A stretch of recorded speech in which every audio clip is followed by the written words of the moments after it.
I would definitely come up with a tour, the Operation Broke Ass World Tour. I would start it in Johannesburg, South Africa. That's where the tour would kick off. We would tour a bunch of places in South Africa, then we'd go other countries, then we'd come to the States, and I would have every group I ever worked with open up for me. Jersey, Boxcar Productions, another smash.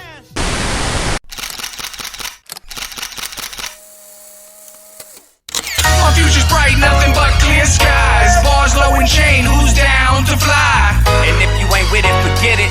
On to the next now. Who's down to fly? Let go. Of course, if we made it that big, if other big acts wanted to come aboard, so be it. I mean, I would love to take Cool DJ Red Alert on tour and have Skills and Cool DJ Red Alert be the DJs, you know, but that would be awesome. And I would love Crazy Legs to come out of retirement and have them do the, you know, the dancing and the entertainment. I don't even know if he's still alive, and that's what I feel like where my knowledge kind of fell off. But I know Fab Five Freddy is still around. I'd like them dudes to come out of retirement and literally, while I'm performing, even if it's just a few tracks like hip hop music, I would like all my favorite graffiti artists to do a big burner on the stage, you know what I mean? While my favorite DJs are DJing, while Crazy Legs and company are doing their thing, Mr. Freeze, oh my God, you know what I mean? Like, you know what I'm saying? While they're dancing and I'm rapping, and I'd like to pass the mic off to Q-Tip. Yeah, that would be a tour. And then, and of course, Q-Tip passed it back to my man Sinner. And then, what are the things that bother me? I already talked about that. Artists to check out. Artists to check out is everybody I worked with. I already said Trife Majors. I didn't work with him, but I love him.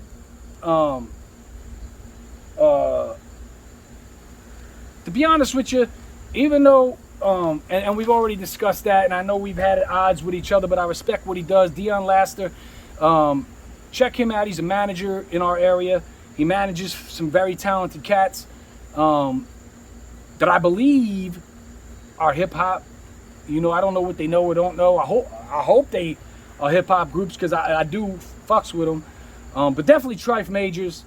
He's hip hop through and through. Skills. I'd like you to check out Jim Sinner. Although he just does it kind of as a hobby now, but the shit is dope. You know what I mean? Like, I'm biased, you know what I mean? But I wouldn't smile, even though that's my brother. I would say, yo, you're my brother, but your shit is whack. You know what I mean? Like he does with me all the time. He tells me how whack I am all the time. But I would tell him. And some stuff was like, I told him, you know, but a lot of the stuff, I just dig it. You know, so Jim Sinner, Trife Majors, DJ Skills, Freon Flows, you know, my New Jersey to Georgia transplant, Proper Einstein, Chain Spitter, you know what I mean? Chain Spitter is probably the one in my clique that I keep on him, you know, get to know about hip hop, know the culture, you know, but he's my trap boy, you know what I mean, so to speak.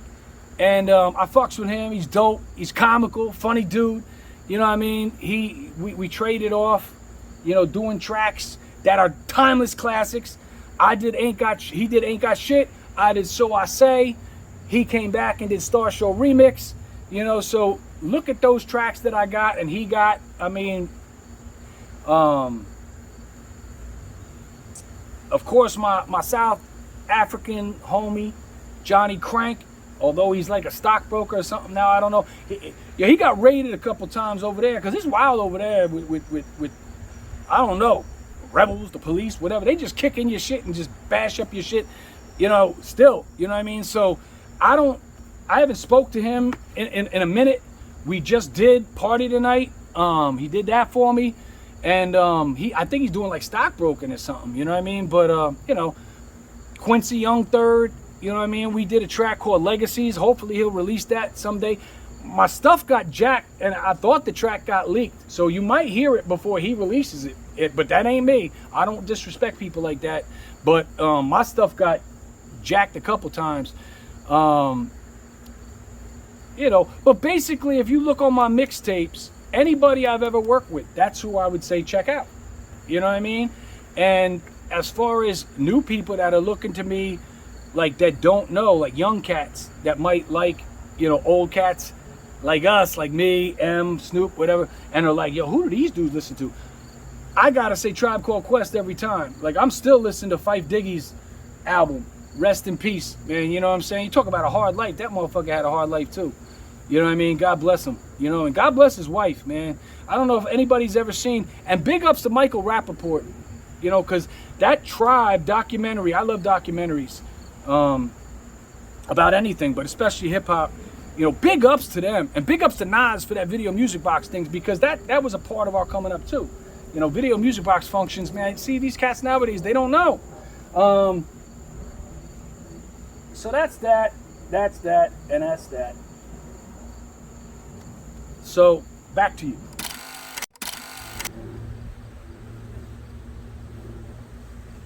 All right, man. Now, I know that you tried to skim over it right there, but I also know that you just want to have closure. You want to get the story out there,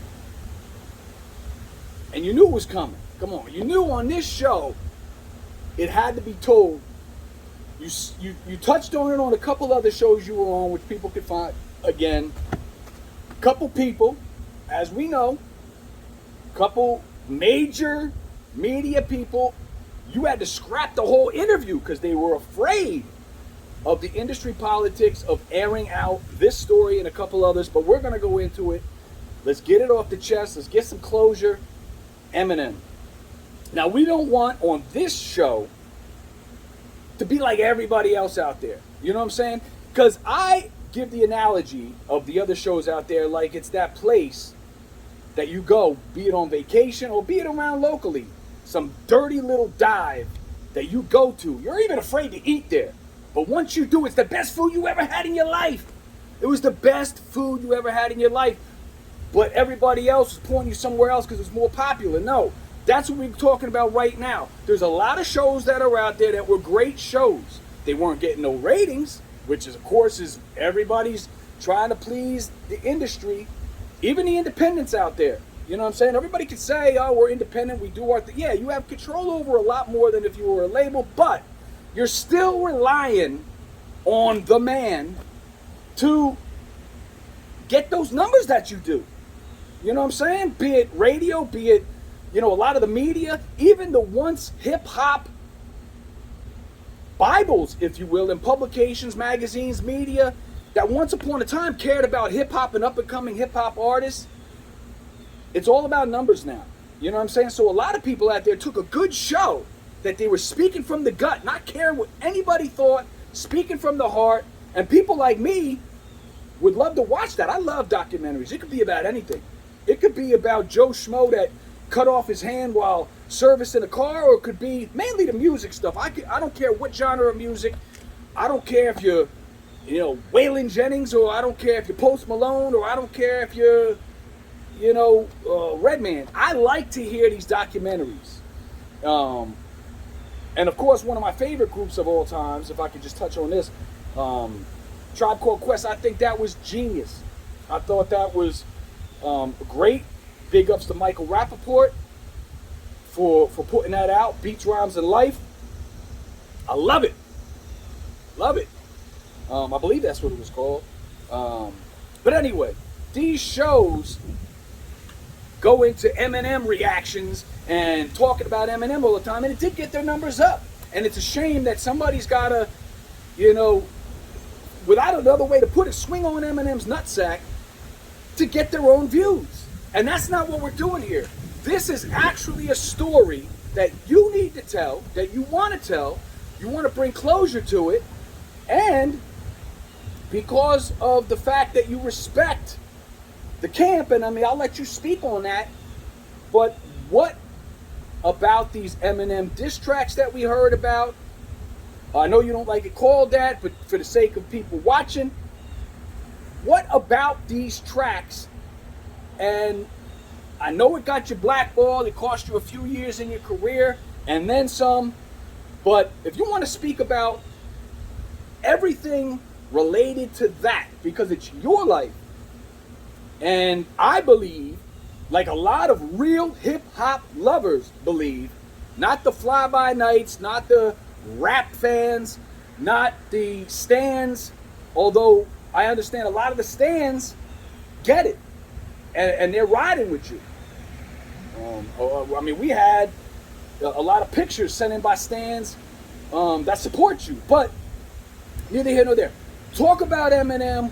Let's put this story to bed. Yeah. We went so over on this show. If it was the Grammys, that music would have been going for the last half hour or the last however many episodes this turns out to be. But you know what? It is what it is. It's the first episode. We're kind of living and learning.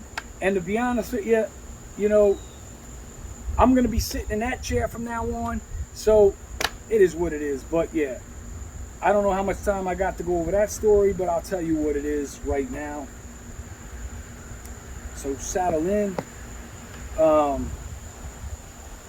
Once upon a time, as the story goes, when I was coming up, there was not a lot of white rappers. You know, there wasn't. You know, there was a couple. And where the industry was concerned, now, yeah, you being a white dude, you had to prove yourself more than black dudes. So yeah, to a certain extent, I understand. I heard the story, you know, some dude said, you know, hip hop is reverse racism. You know, it's not reverse racism if you go to the right spots. If you know, it's still same rules apply as in the street. Real knows real. If you a faker or if you're a gimmick, yeah, hip hop was tough to get over. You ain't pulling the wool over dudes' eyes because brothers weren't stupid. You know, especially once you ushered in the 5%er movement. You know what I mean? You had to be on point or you had somebody in your face. You know what I mean? Like Vanilla Ice. I mean, case in point.